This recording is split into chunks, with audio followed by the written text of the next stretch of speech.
Olá pessoal, a paz do Senhor Jesus, que Deus esteja conosco.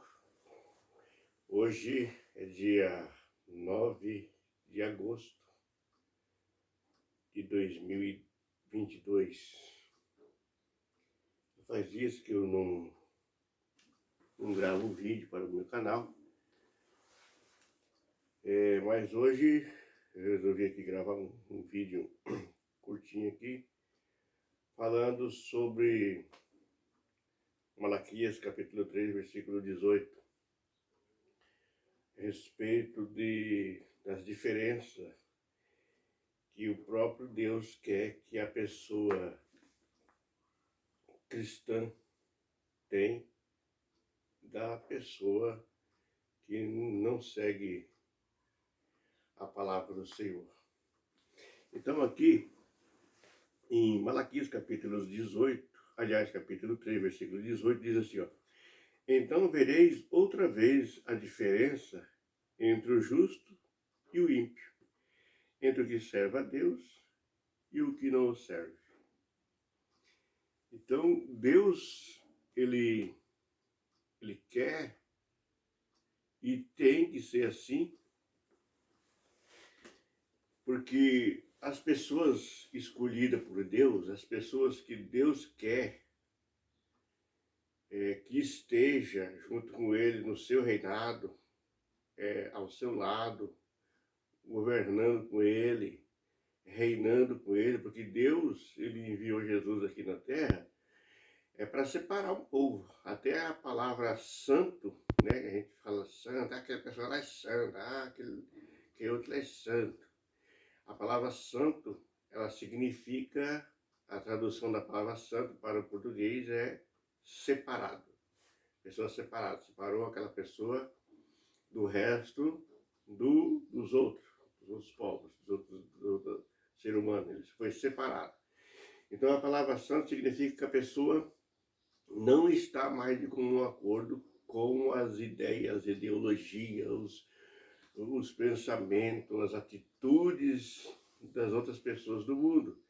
E o próprio Deus fala assim: sede santo como eu, vosso Deus, sou santo. Quer dizer, Deus não é igual ao ser humano, porque ele é separado.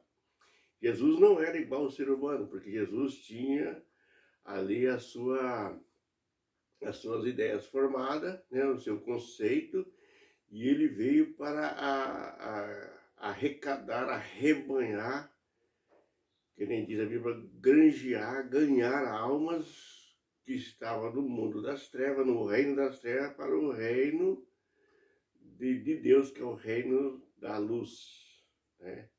Quando fala reino das trevas, fala das trevas espirituais, das trevas intelectuais, dos pensamentos malignos de prostituição, adultério, fornicação, roubo e assassinato, todas essas coisas que o mundo acha que é normal, para Deus não é normal. Então Deus quer tirar a pessoa do mundo das trevas intelectuais, das trevas mentais, e colocar no mundo da luz, do mundo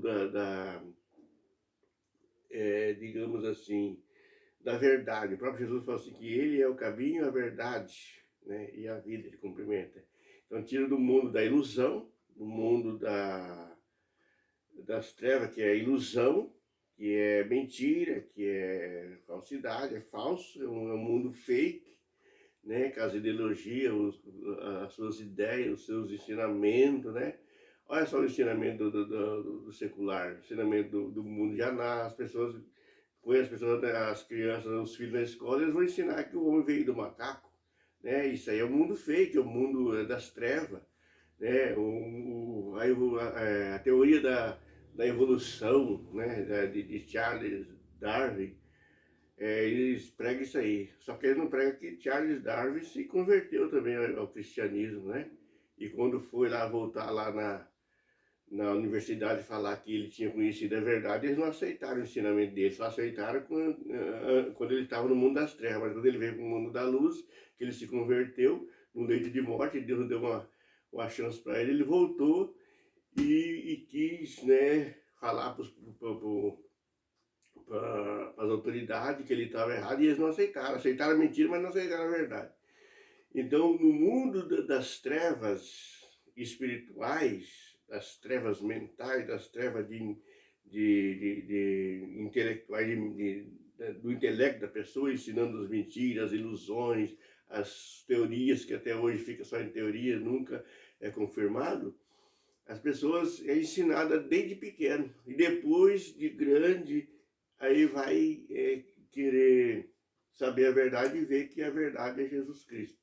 E aqui o próprio Jesus, o próprio Deus aqui falando para Malaquias: então vereis outra vez a diferença entre o justo e o ímpio, entre o que serve a Deus e o que não serve. Então tem que ter diferença. E a diferença não é só no estereótipo, não é só no jeito de vestir, no acatar das roupas, né? A pessoa recatada, a pessoa bem vestida, a pessoa que não anda escandalosamente vestido. Mas nas suas ações, nos seus modos de pensar, nas suas palavras, né? Até que a gente vê na Bíblia, quando Jesus foi preso ali no monte, estava orando, no Getsemane, os discípulos todos foram dispersos, porque era a Bíblia que Jesus já tinha falado isso, e Pedro foi um dos que acompanhou, ele e João. E quando Pedro estava ali, por 2 vezes, ele foi identificado como o seguidor de Jesus. Uma vez a pessoa que identificou ele, uma mulher, falou assim: é você é um deles, ó, a sua roupa, as suas vestes é igual a ele, você veste igual a ele. Outra vez falou assim: olha, você fala igual a ele, a sua palavra, o seu modo, o seu linguajar é igual a do Nazareno, você é um deles, e vão te prender, vão te matar. E ele negou. Então quer dizer que, de tanto ele ficar junto com Jesus, andar junto com Jesus ali uns 3 anos e meio, ele já tinha pegado o modo de vestir de Jesus, né, que era uma vestimenta recatada. Ele já tinha pegado o modo de falar, né, de Jesus, e já estava sendo transformado. E olha que Jesus ainda falou assim que ele ainda não tinha se convertido. Mas no modo de falar, no modo de se vestir, ele já estava igual a Jesus. Então já tinha diferença. Identificaram ele não porque conhecia ele, mas pela roupa, pelo estilo de roupa que ele estava vestido e pelo modo dele falar, né? Porque você vê uma pessoa que se junta, chega num grupinho ali de pessoas. Você vê, eu sempre passo aqui na rua aqui, de Londrina, e a gente vê um grupinho de pessoas ali, se pessoas que estão envolvidas com futebol, eles estão falando dos seus times, dos gols, foi rebaixado, subiu na divisão, quem é o jogador, né? A camisa do time qualquer, então eles estão falando ali sobre aquilo ali.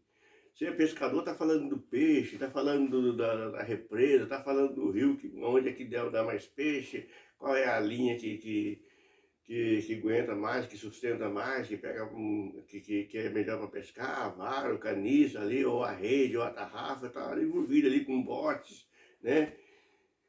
E esse dia eu passei numa turminha ali que era tudo viciado em dependente de químicos, e estava falando tudo ali sobre. E eu me aproximando e ele não estava nem aí. Eu passando na rua, ele estava falando sobre o roubo, que tinha roubado, que tinha tomado um cacete da polícia lá, que tinha sido levado lá uns pescoção. E a polícia chegou e manda a parede, vagabundo, e eles tudo dando risada ali, e aquela ali, uns 8 ou 9 pessoas, rapaziadinha ali, e tudo fumando narguilha ali, né, fazendo uso de substância, e tava tudo. Então cada pessoa que está naquele grupo, ele tem aquela linguagem, né, linguagem falada, linguagem corporal, o seu modo de se vestir, né, então pega aquele jeito. E a pessoa já identifica, né? Não precisa ser polícia para identificar uma pessoa que é de má índole, né? E a autoridade sabe, a gente que não é do meio de polícia, essas coisas aí, de segurança pública, a gente já vê, a gente já sabe. E a gente, e o crente, ele tem que fazer a diferença, ele tem que ser a diferença mesmo. Jesus chamou para ser diferente. Aqui, ó. E outra vez vereis a diferença. Então, vereis, quem é que está falando que vereis? Deus está falando para o ser humano. Né? Ele não está falando assim, outra vez eu vou ver a diferença. Ele está falando assim, outra vez vereis. Vereis quer dizer, vocês vão ver a diferença entre o ímpio, né, e o justo, entre aquele que serve a Deus e aquele que não serve. Então, tem que ter diferença. E as pessoas, o que está acontecendo é as pessoas querendo trazer o modismo, o mundanismo, o modismo para dentro da igreja, para ver se ganha almas de jovens, de pessoas, por causa que Paulo fala assim, que se fez de tolo para ganhar os tolos, né? Se fez de inteligente para ganhar os inteligentes, mas não é assim. Eu, para ganhar uma prostituta, eu tenho que me prostituir para poder ganhar a prostituta. Eu, para ganhar o ladrão, eu tenho que ir lá roubar junto com eles. Para ganhar o assassino, eu tenho que matar lá junto com eles para poder ganhar o assassino para Jesus. Não, eu tenho que pregar a palavra. E é outra coisa aqui que a Bíblia fala assim, que é a palavra que liberta, né? Jesus falou para Pedro, estava ali escutando o discurso de Jesus, e ele falou assim, e nós, como é que nós vamos ficar se não tem ninguém que vai ser salvo desse jeito? Aí Jesus falou para ele, vocês já estão limpos pela palavra, a palavra limpa.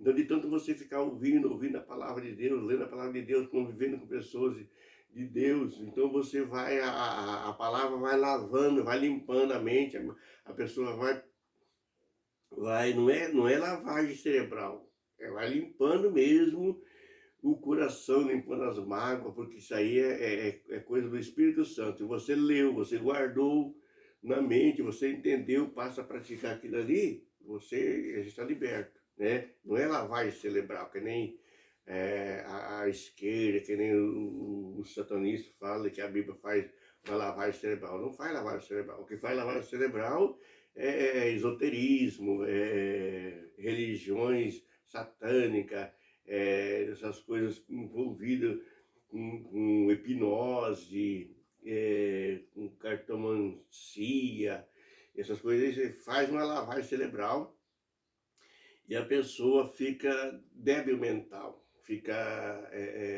uma pessoa deficiente mental. Mas a Bíblia não, a Bíblia ela dá sabedoria, ela abre o entendimento, ela proporciona estabilidade, ela dá segurança, dá convicção, né?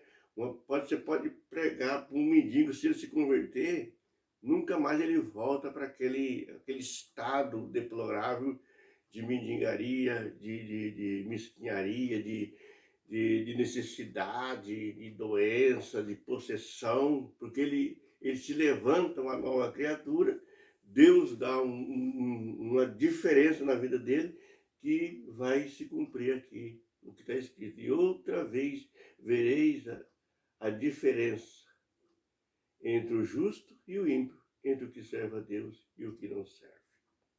Então tem que ter a diferença. É para isso que Jesus veio, para fazer a diferença. Jesus era um homem diferente. Ele, no histórico de Jesus, não fala que ele foi estudar, que ele teve professor, que ele estudou lá na academia de Gamaliel, como Paulo estudou, como outras pessoas estudaram lá. Mas quando ainda jovem, com 12 anos de idade, quando a Maria encontrou com ele lá no templo, ele estava pregando para os doutores, ensinando doutores da lei. Doutores da lei era o quê? Advogado, juízes, promotores, escriba, aquele que traduzia a Bíblia para grego e do grego para hebraico, do hebraico para aramaico. Então tinha ali as faculdades que estudava, que lecionava, eram doutores. Doutores é formado, doutor é pessoa formada. Doutor é uma pessoa que se formou em medicina, se formou em advogado, se formou em promotor, né? Doutores da lei, né? Para ser doutor da lei, você tem que estudar direitos, né? E Jesus estava pregando para eles, quer dizer, estava ensinando eles com 12 anos de idade. Então ele era uma pessoa que fazia diferença. E eles não falaram que Jesus estava errado, não falaram, né? Porque tudo que eles falavam, Jesus para em cima e ainda explicava. Mas como isso aqui é assim, assim, assim, assim. Ah, mas como isso aqui é assim, assim, assim, né?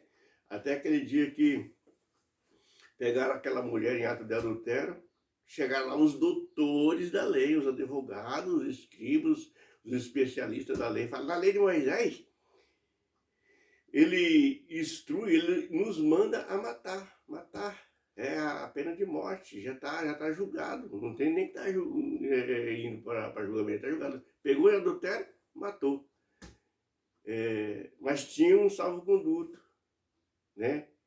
Que eles não atentavam para isso. Porque para matar uma pessoa, em ato de adultério, a pessoa que tinha que atirar a primeira pedra, primeiro era o marido, se tivesse inocente.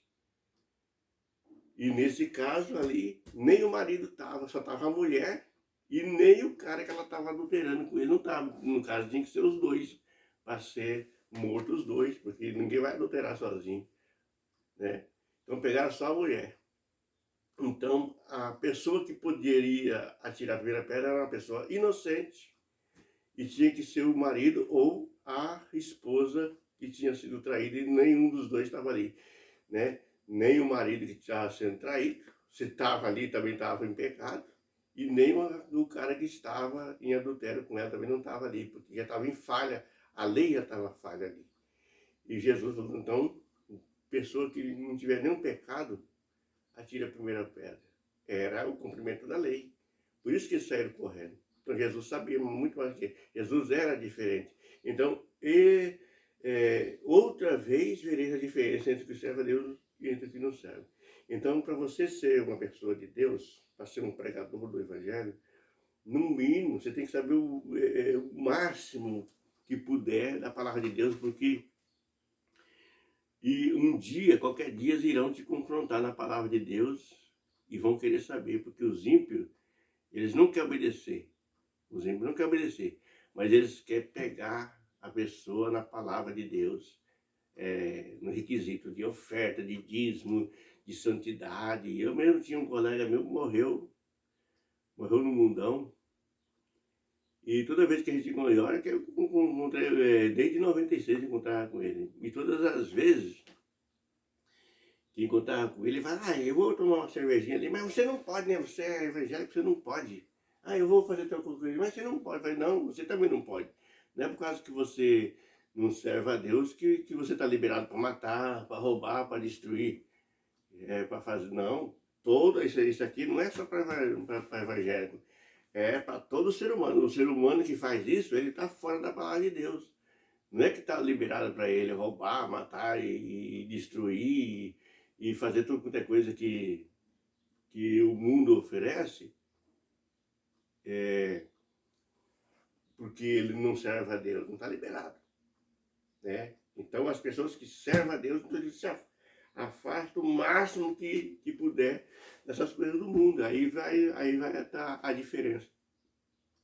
Falou? Pequeno vídeo aí para meditação dos meus seguidores.